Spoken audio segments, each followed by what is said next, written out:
இந்த கருப்பசாமி எங்க போயிட்டான்? ஒருவேளை இதை பார்த்துட்டு ஓடி இருப்பானா? ஊராம் பையே அசந்திருக்கிற போது அடிக்கிற பைய தான் பையா கொடுக்க போறான். 1000 ரூபாய் பேப்பர்ல போட்டுருக்காங்க. என்ன படிச்சு சொல்லியா போட்டுருக்கான்? உன்ன மாதிரி முகர கட்ட உள்ள ஒரு பயல காணுமா? புடிச்சு கொடுத்தா 1000 ரூபாய் வெகுமதினு போட்டுருக்கான். இந்த பாரியா அதை விட விசேஷமான செய்தி என்ன? சிறுநீர் பை கோளாறு காரணமாக படுக்கையில் இளம் பெண். தியாக மனப்பான்மை உள்ள யாராவது சிறுநீர் பையை தானம் செய்தால் பெண்ணை பிழைக்க வைக்கலாம் என்று டாக்டர்கள் கருதுகிறார்கள். அது சரியா? சிறுநீர் பை கொடுத்தா அந்த பொண்ணு குழப்பான யார் கொடுக்கறது? பாரியா, ஆண்டவன் மனுஷனுக்கு 2 சிறுநீர் பைய கொடுத்திருக்கிறான். ஆனா ஒரு சிறுநீர் பைய வச்சுக்கிட்டே திடகாத்திரமா வாழ்நாள் பூரா வாழலாம்னு டாக்டர்களே சொல்லிட்டு இருக்காங்க. அது சரி, யாரு கொடுப்பான்னு கேக்குறியா? இத பாரியா, அதான் தினம் பார்க்கா போய் பெஞ்ச் எல்லாம் தேக்குறிய, போய் கூட. ஐயா, நம்ம வீட்டுல கோச்சுப்பாங்க. நீ என்ன செய்யற? நீ சும்மா சரி தத்துவாங்க தானே, நீ போய் கொடு. போனா போது ஓசியில செய்தியை பற்றி சொன்னா என்னையா சொல்லுவீங்க?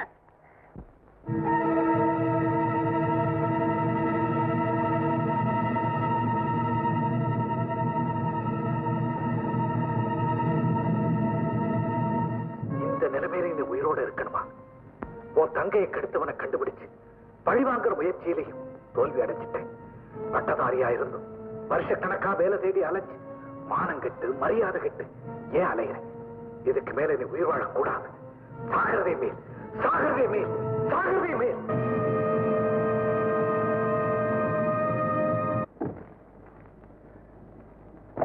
சோ இந்த கிட்னி ஆபரேஷன் உங்களுக்கு சம்மதமா? Yes sir. Very good, very nice. இதுல உங்க கைது போடுங்க.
உங்களுடைய இந்த துணிச்சலான காரியத்தை எப்படி பாராட்டுறதுன்னே தெரியல. ஒரு பெண்ணுக்காக நீங்க செய்திருக்கிற தியாகத்துக்கு நாங்க எல்லாம் நன்றி செலுத்த கடமைப்பட்டிருக்கோம் சார்.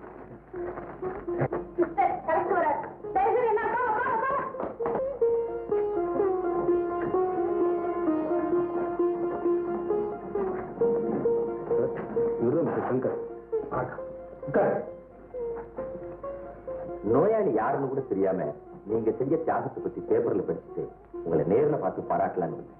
ரொம்ப நன்றி சார். அது மட்டும் இல்ல, சீஃப் மினிஸ்டர் தன்னோட ஃபண்டில் இருந்து உங்களை பாராட்டி 10,000 ரூபாய் கொடுத்திருக்காரு. இந்தாங்க அதுக்கான செக். சீஃப் மினிஸ்டர் உங்களை நேர்லயே பார்த்து பாராட்டணும்னு இருக்காரு. நீங்க விரும்பினா அரசாங்கத்தின் சார்பில் நான் உங்களுக்கு ஏதாவது உதவி செய்யலாம் இருக்கேன். ஆமா, இப்ப நீங்க என்ன செஞ்சுட்டு இருக்கீங்க? அன்எம்ப்ளாய்டு. வேலை தேடி அலைஞ்சு வெக்ஸாகி போய் வந்துகிட்டு இருக்கப்பதான் அந்த விளம்பரம் என் கண்ணில் பட்டது. பட்னி கிடந்து சாகிறத விட இந்த மாதிரி ஒரு நல்ல காரியத்தை செஞ்சுட்டு சாகலாமேன்னு தான் இதை செஞ்சேன். அப்ப கூட இது ஒரு பெரிய தியாகம் நான் நினைக்கிறேன். எது எப்படி இருந்தாலும் நீங்க செஞ்சிருக்கிறது பெரிய சாக்ரிஃபைஸ். உங்களுக்கு உடனடியா வேலை கிடைக்கிறதுக்கு நான் ஏற்பாடு வரேன்.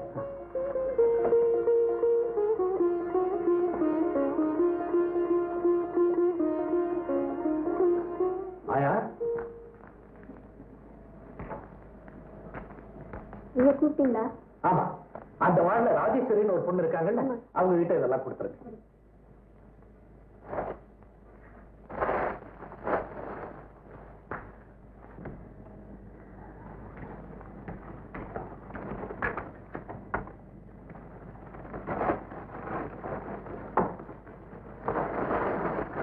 யார் கொடுத்தா? சங்கரையா கண்பல்ஸா வந்து உங்ககிட்ட கொடுக்க சொன்னாருங்க.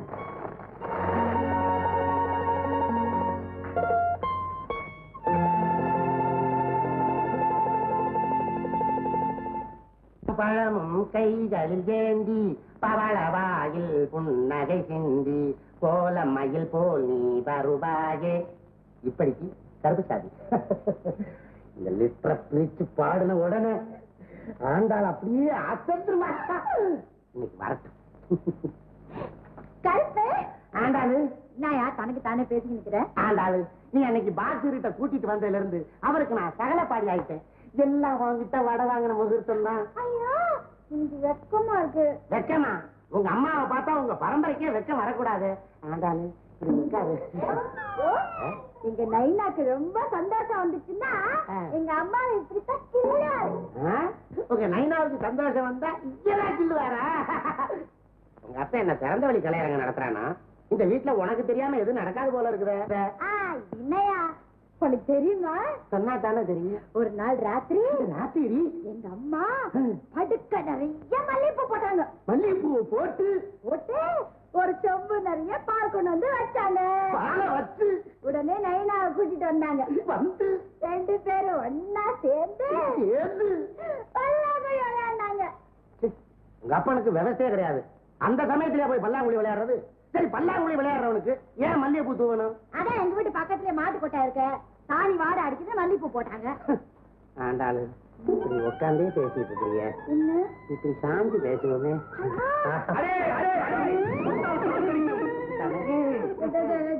நான் வந்து எவ்வளவு நேரம் ஆச்சு? எங்க அம்மா வந்து பாஸ்கர் கிட்ட வாடகை வாங்கியா சொல்லிச்சு. எந்த ஆண்டாளு, டாக்டர் கொடுத்தா தான் வாங்குவியா? நான் கொடுத்தா வாங்க மாட்டியா? சரி, நீ கூட வாங்கிக்கிறேன். வாடகையா? கிழக்கு பள்ளி தானே. குடு குடு குடு. நெளிச்சலு ஆண்டாளு, இந்தா. ஏயா, நீ ஆம்பளை தானே? சத்தியமா லட்சணத்தை பாரு. அதுக்கே கை இப்படி நடக்குது. அது உள்ள இருக்கிற விஷயம் அப்படி.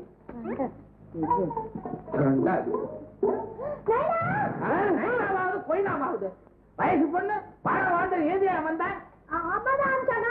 அது கரெக்டா? நீ ஏன் வாடகை வாங்கின? பாபா ஊட்டாண்ட அம்மா கிட்ட சொல்லி ஒரு ஓட்ட வாங்கி கொடுக்குறேன். என்ன புதுசா தினம் தான் அடிக்கிறா? வீட்டுக்கு ஊஞ்சப்பாரு. இது இது நாயுடு அதை கொடுத்துருங்களேன். ஏண்டா பிளாக் அண்ட் ஒயிட்டா? பொம்பளை கிட்ட வாழை கொடுக்குறீங்க.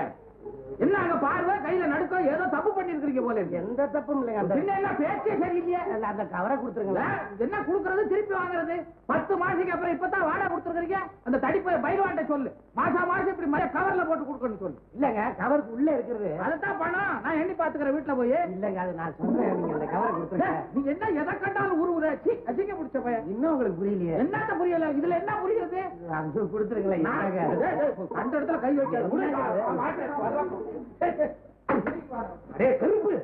ஏண்டா, ஒரு லவ் லெட்டர் எழுதி அது உள்ளதான் வைக்கணுமா? பின்னாடா விளக்கமாத்து குச்சியில குத்திக்கிட்டு சுத்திக்கிட்டு அலைவாங்க.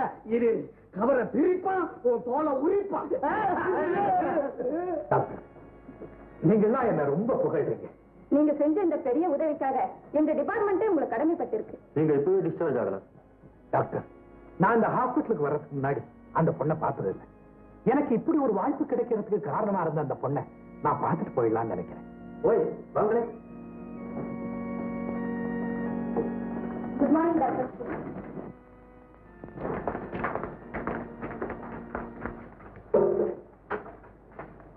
அம்மா ராஜேஸ்வரி, மிஸ்டர் சங்கர் இவர்தான் உன் உயிரை காப்பாத்தார்.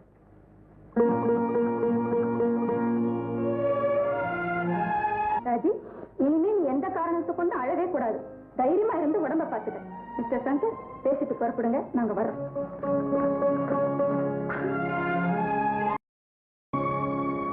உங்களுக்கு நன்றி சொல்ற நிலைமையில நான் இல்ல. நானும் அதை எதிர்பார்க்கிறேன். ஏன் அப்படி சொல்றீங்க? ஏதோ பெரிய தியாகம் பண்றதா நினைச்சுட்டு எனக்கு இப்படி ஒரு கெடுதியை செஞ்சுட்டேன். என்ன நான் கெடுதி செஞ்சதா? வாழணும்னு பிடிக்கிறவங்களுக்கு இந்த உதவி செய்திருந்தா உங்களை வாழ்த்துவாங்க. சாக போறவங்க சந்தோஷத்துல இருந்தவங்களை காப்பாத்துறது கெடுதி இல்லாம வேற என்னவா? கடவுளும் என்னை கைவிட்டுட்டாரு, கட்டினவனும் என்னை தெருவில் விட்டுட்டாரு.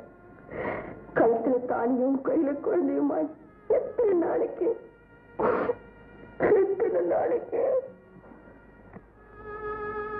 ஒண்ணு பத்தினி கிடணும், இல்ல பட்டினியா கிடந்து சாகும். எனக்கு ரெண்டுமே முடியல. நல்ல வேலை எனக்கு சீக்கிரமா விடுதலை கிடைச்சிரும்னு சந்தோஷமா இருந்தேன். நான் பிறந்த நேரம். அப்படின்னா நாம 2 பேரும் ஒரே நேரத்துலதான் பிறந்திருக்கோம் போல இருக்கு. நான் கூட உன்னை காப்பாத்தணுங்கிறதுக்காக இங்க வரல. தியாகங்கிற பேரால என்ன சாகடிச்சுக்கிறதுக்கு இது ஒரு சான்ஸ் நினைச்சுதான் இங்க வந்தேன். எனக்கு இது ஒரு பெரிய ஏமாற்றம் தான். இதுல இருந்து எனக்கு ஒண்ணு புரியுது. மரணம் கூட வாழணும்னு ஆசைப்படுறவங்களுக்கு தான் வரும் போல் இருக்கு.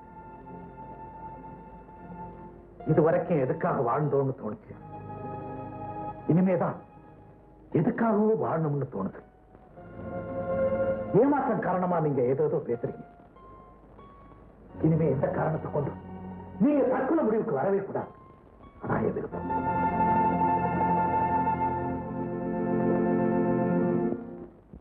Good morning sir. Good morning Shankar, take your seat. Thank you. Collector உங்களை பத்தி ரொம்ப சொல்லியிருக்காரு. அதோட உங்களை பத்தின ஆர்டிக்கலை ஜஸ்ட் நவ் இப்பதான் படிச்சேன். Thank you sir. இந்தாங்க நீங்க அனுப்பின அப்பாயின்மெண்ட் ஆர்டர்.